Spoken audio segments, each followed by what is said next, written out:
much better than a fucking Mars bar. Hello guys, welcome back to Carnivore Muscle. In today's video we're diving deep into the best foods for the carnivore diet, backed by the latest scientific literature, geographical availability, nutrition data, and also the beloved N15 isotope data testing. We'll also be sprinkling some anecdotal reports from the carnivore community, so let's rank these foods from the most optimal to the decent using solid science as our guide. S tier, super tier, sexy tier, the pinnacle carnivore nutrition. Now starting off with the absolute best, the S tier foods. These are packed with bioavailable nutrients, optimal fat to protein ratios, and are historically consistent with human evolution. Now these are ruminant meat, first and foremost, beef, lamb, bison. These are ruminant animals, especially cattle, are bang at the top. The information that I found which kind of supports this claim in terms of importance is the N15 isotope data that shows our ancestors primarily consumed large herbivorous like ruminant animals. They provide high quality complete proteins, essential fatty acids and critical vitamins that we do absolutely need, like B12 for example, which apparently is not in a vegan diet. Shit. And beef liver is also nutrition dense, probably the most nutrition dense food on the planet, maybe, I don't know. It is a must have for some people. But according to a study by Cordain, ruminant meats mirror the nutrient profile of what humans evolved eating over a millennia. That's a long time. I think it's like 1,000 years. Number 2 on this list, organ meats, liver, kidney, heart, packed with AD, K2, minerals, copper, zinc, iron. Very good for optimal health. Very good. Ancestral diets, as demonstrated by Dr. Stephen Phinney, heavily featured organ consumption for survival and peak performance. Some cultures like the Maasai still value organs above else, which is pretty cool. Yeah. Next one, fatty fish. So this is sardines, salmon and mackerel. So we're looking at the omega-3 content of this, which is absolutely vital. I think it had a strong part to play in our brain development over the millennia. New word, millennia. I've heard it before, but still. Anyway, you're going to find omega-3 in the fatty fish, especially cold water fish, and the EPA and DHA is in its most bioavailable form. It doesn't have to be converted for any specialist pathways. And Dr. Jeff Volek actually suggested that omega-3s are important for heart health. It's backed up by a lot of scientific literature. Also great for inflammation control, brain function, plus the fat content makes them a perfect fit for high-fat carnivore diets, which most people probably are on, or should be on, because I find people eating very low fat sometimes. Not good for health, guys. Low relative term, of course. Now the A tier, the A team, still elite, but missing a little something. Now onto the A tier. These foods are absolutely excellent, but may fall short in one or two areas. So it might be nutrient density or availability. So this is for the general, again, population.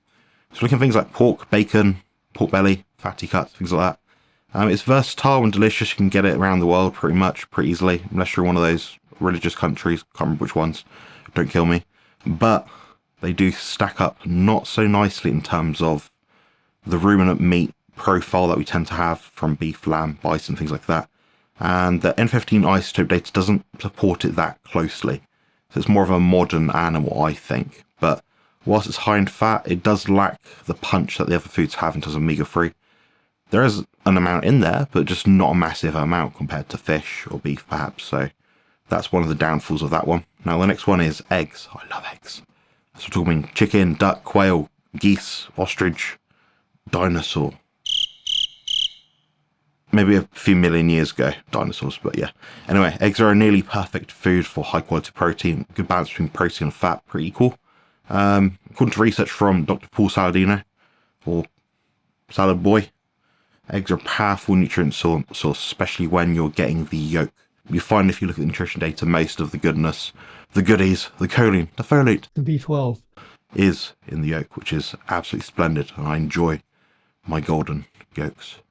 However, some people do experience issues with egg whites. Now the intolerance likelihood or percentage of the global population is something like 1%, so it's kind of unlikely. But if you're coming from a diet which is messed up with guts, you've got leaky gut, intestinal permeability, then maybe withdraw them from the diet, maybe omit them for a little bit. But these things can change, intolerances can change. Next we have dairy, and it seems to be more important in my diet from my pastoral ancestral heritage than other people. I seem to get a good benefit from it. I suspect that's due to the butyric acid content within butter, things like that. But who knows? We're talking about raw milk, heavy cream, and butter mostly. Kefir as well counts, I guess. So dairy is polarizing in the carnivore world. It's a thing. Oh, cut it out. No, you're not losing fat. Cut it out. Now, in my opinion, raw milk and butter are excellent fat sources and contain beneficial nutrients like calcium, vitamin D, and butyrate, like I mentioned earlier. But what I will say is there is also a very interesting lactose isomer form. I don't know what the word is, but there's something there's a lactose in there which is actually very anabolic, great for muscle building. So try and remember that and put it on the screen if I can. If not, I'll put it in the comments below or something.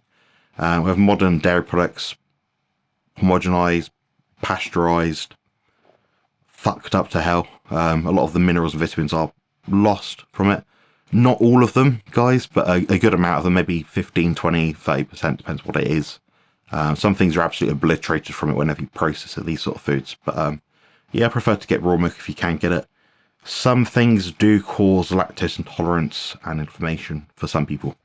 Now, Dr. Ted Naiman's research actually highlights that some people have different tolerances to dairy. So it's a high-tier food if your body handles it well. So it's good if you tolerate it, basically. Now, B tier. This is the bastard tier. So the angry middle child. Anyway, good, but not the best. That's basically what I have to say about this. So these foods are still valuable, but they just don't provide enough nutrients or might require more careful sourcing. And some of these will be quite controversial, but they're all animal foods. They're all good for you. They're all a better option, guys. I want to make that very clear. So poultry is a solid protein source, but lacks nutrient density of red meat. Bit less iron, bit less creatine, carnosine, a few things like that. Now the fat content is also lower in poultry. So talking about chicken, turkey, duck, makes it a bit less ideal for those on a high fat version of the carnivore diet, in my opinion. But while chicken and turkey are staples, they've got tryptophan, useful amino acids like that in there. They just don't carry the same evolutionary and biochemical weight as ruminant meat. Next, we've got shellfish, shrimp, lobster, crab, prawns, things like that. Mussels, cockles, all sorts of lovely little urchin things in the sea. They're good source of iodine trace minerals. They do pack a hell of a punch, a lot of good stuff in there. I would say they probably don't contain much glycine, and they're not a tough meat. Now, shellfish are great because they digest so well, so smooth, honestly. I really enjoy them. But I don't think a diet full of shellfish is going to be optimal, in my opinion. Just they're so lean in a lot of cases as well. Now, they're a lean protein, but you do have to couple them with fat. So this is why a mixed animal foods diet is something I propose to most people. Most people I actually meet have the most success with a diet containing about 4 or 5 animal foods. And that's just the way it seems to be. I don't know why. There's probably lots of different reasons, but let me know below. Why do you think people seem to find so much success from a mixed animal food diet? Like, not many people do the Lion diet. Comment below. I'm interested to hear what you think about that one. Next, we have the C tier. Decent. They could be better. These foods are included, but far from optimal, in my opinion. They're kind of like the losers, like the dunce hat people in schools. Lean meats like rabbit and chicken, things like that. They have protein, yeah, just lack the fat. There's very little, maybe a few grams per 100 grams. You won't live on a couple of grams of fat each day, guys, if you're eating a pound of chicken a day. Not going to happen. It can lead to something called rabbit starvation when your protein is too elevated and your fat is too low. So you just end up losing fat, not having enough energy in your body to sustain itself. I'm kind of doing the same thing right now, which is why I look so gaunt and messed up, but that's part of the process. That's part of bodybuilding. Quite a bit of chicken breast in my diet at the moment, not a massive amount. Fortunately, I get some fat in my diet, which is a relief. Anyway, humans do need fat for energy, so we can't rely on solely animal meats that are just so bloody lean. They also don't taste that good sometimes. They do serve their purpose, coupled with other foods, but you do have to couple them with fat to make it work. Next, we have processed meats. It's funny they fit into the same slot as this one, but here we go. The thing about processed meats is sometimes they can actually be better for you if they've got added organs or added things or mixing animal foods together. So if it's like a egg protein meatloaf sort of thing, probably going to be quite good for you. If it's got mixed animal food sources in it, probably going to be good for you. Who knows? They're useful in a pinch. They're very accessible, like I mentioned at the start. So can you get a pack of cooked chicken breast or deli slices in the fridge of your local, I don't know, supermarket or little corner shop? Probably, yeah. So it's possible. You can add it in. Much better than a Mars bar, guys, as I keep saying. Much better than a fucking Mars bar. Now, while they may be convenient, they do lack the purity and nutrient density of whole cuts of meat. Also processed in such a way that some vitamins and minerals can leach out. Amino acids as well, so maybe they've got less taurine in them, maybe less creatine, maybe a bit less B vitamins, maybe less vitamin or no vitamin C, who knows. So be careful with the processed meats, don't overdo them. Also a lot of sodium, which can throw off hunger signals sometimes in some people. Now D tier, these are the absolute dunstables. Tread lightly with these. Now these are foods you can include, but if you're in a bind, they probably aren't ideal. Probably have them maybe, but don't overdo it, if that makes sense. Kind of similar to the last tier. So we're looking at organ meats from monogastric animals, pork, liver, chicken hearts.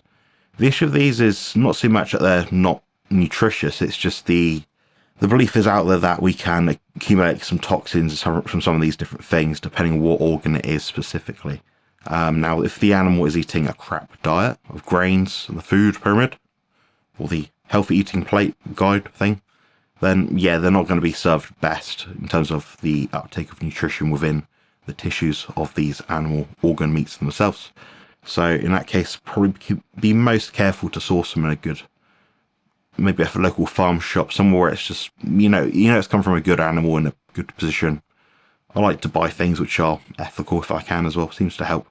So there we go. So while they're not completely off the list, they're far from optimal. I'd suggest just carefully sourcing them. And aim to have beef or ox liver or lamb liver, even cod liver is really good too. Don't neglect those omega-3 guys. And before I give you my closing thoughts, it's imperative. I'd like you to give your attention to this, which in my opinion is probably one of the best carnivore body composition books online. I'd say it's the Bible. So enjoy. Introducing Beef Up Carnivore Bodybuilding Bible. The ultimate guide for men and women to lose fat and build muscle. And the best part, it's only $12. Don't miss out on the most detailed resource available. Get your copy now at compositionconsultant.com. So there we have it, the ultimate carnivore diet food tier list, from the scientific to the anecdotal to the I don't know what I'm talking about, and maybe I'm just an idiot and don't trust a word I say, because it doesn't really matter anyway, because you need to do what's right for you. Now, as you can see, the ruminant meat and organ meats do dominate the top spots due to their evolutionary significance in the right proportion of the animal that you'll be eating. Now, they've also got lots of nutrients, health benefits, things like that. They can help alleviate or remedy some deficiencies that some people tend to have on the carnivore diet if they go a bit sideways. So you can still maintain an enjoyable, balanced, mixed animal food diet, just some more optimal than others. I'd probably say 70 to 80% of your diet should be ruminant meat, ideally with the fat that accompanies with it. If you need anything else, guys, book in for a consultation, buy a diet plan, buy a training plan, see what I've got on offer. I've got some really good value services coming up, so I'd definitely check those out. As always, keep smashing it, keep going to the gym, live well, live ancestrally, block out that blue light, recover harder than you train. Thanks so much for watching. I'll also leave the references below in the description box. Take care. Cheers. Check out my site at compositionconsultant.com, where your journey to peak performance and optimal health begins. With a degree in human nutrition and over 15 years of training experience, I've guided more than 400 carnivores to not just meet, but exceed their physique and performance goals. Through personalised consultations, comprehensive ebooks and dedicated coaching, I'm here to ensure your success. Join the ranks of those who have transformed their lives. It's time to align your physique goals with positive health outcomes. Visit compositionconsultant.com today and take the first step towards the best version of you.